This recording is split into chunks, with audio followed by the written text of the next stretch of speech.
சென்னை மாநகரத்தில் பல்வேறு குற்றச்சம்பவங்கள் நடைபெற்றுக் கொண்டிருக்கின்றன. இந்த ஆட்சியாளர் தடுத்து நிறுத்த முடியல. பட்டம் பகல்ல ஒரு கட்சியுடைய மாநில தலைவர் வெட்டி சாய்க்கிறார். இதுவரை உண்மை குற்றவாளிகளை கண்டுபிடிக்க முடியல. அதே போல திருநெல்வேலி காங்கிரஸ் கட்சியுடைய மாவட்ட தலைவர் எரித்து கொல்லப்படுகிறார்.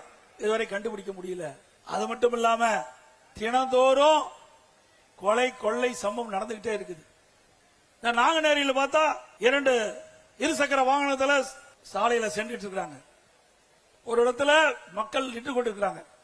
இந்த போதை ஆசாமிகள் அவங்க வெட்டி சாய்க்கிறாங்க.